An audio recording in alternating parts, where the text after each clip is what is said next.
Hello guys! So by request ay pupuntahan natin yung project today in San Jose, Batangas. So mag-start ako in SM Lipa.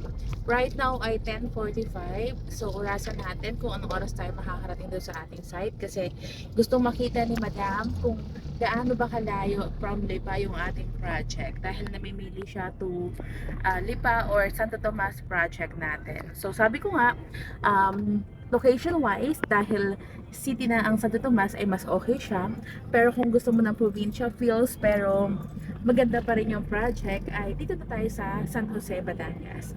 Bakit nga ba love na love ko ang San Jose? Kasi napaka-progressive ng bayan ng San Jose at kilala ito bilang itlog and manok source ng Pilipinas. Oo. So marami kasing farm dito, and even as nung kami meron pang itlogan business ay dito kami kumukuha. At talaga namang for me, yamanin ng mga tao dito kasi puro farm at malalaki ang mga property ng mga tao dito. No? Ayan. Sulyapan muna natin ang mga karaniwang makikita dito sa bayan ng Lipa. As you can see, napaka-develop na talaga ng bayan ng Lipa, kaya naman marami ng mga tao mula sa iba't ibang bayan ng Quezon, Bicol, yung mga ma-encounter natin na nakatira na dito. So ako taga Quezon ay marami ng mga nakikitang taga San Andres din dito sa area ng Lipa. Ang kagandahan guys, dahil katabi lang ng San Jose ang Lipa ay madali kayo makaka-access sa schools, hospitals, commercials, and pati na rin ang Batangas City ay katabi lamang ng San Jose. Isa rin sa mga madadaanan ay ang Robinson Lipa.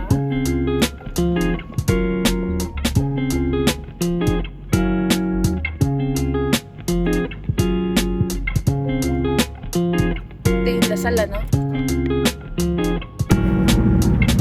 Okay guys, ngayon ay approaching na tayo sa bayan ng San Jose. Kapag nakita nyo na yung itlog, ayan, San Jose na po tayo. So ngayon ay 11:10. Yan. Going sa kabila, sa left side ay papunta po sa bayan, and dito naman sa right side yung mga karating na barangay.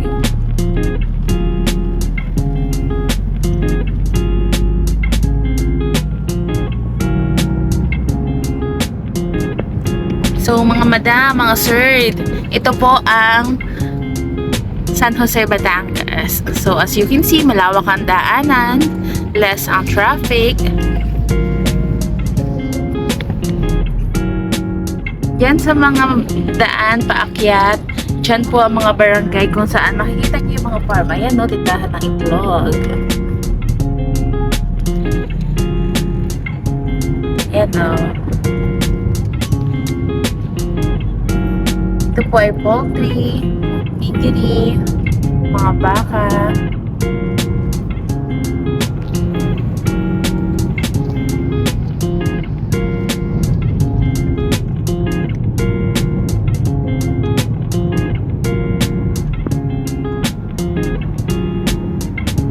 Papunta sa kanan ay going to Palangka. Diretso ay going to Batangas City. Pakaliwa naman ay going sa bayan ng San Jose. Nandiyan ang palengke, simbahan, schools.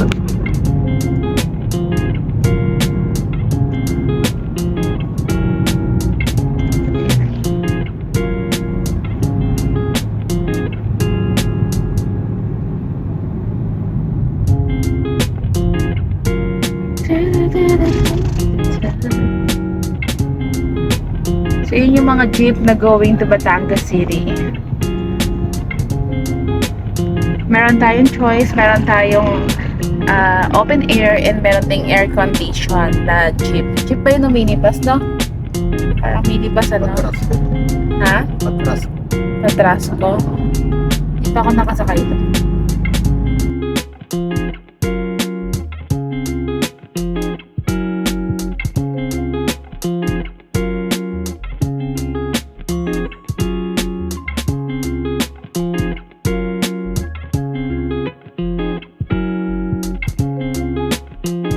Okay, it's 11:15. Ayan, sabi ko sa inyo 5 minutes lang nasa project na po tayo.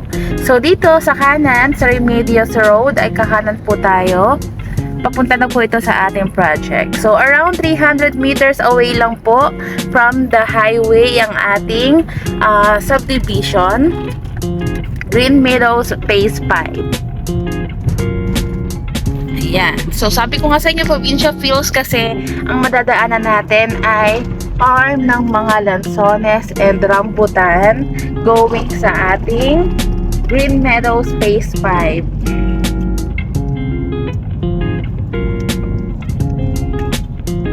Ayan. Sa ngayon, ma'am, dahil pre-selling, talagang parang provincial fields po tayo. Pero expect nyo na, kapag po nakatayo na yung mga bahay dito at nakatira na po ang mga home buyers, ay syempre mag-iimba na po yung ambience natin.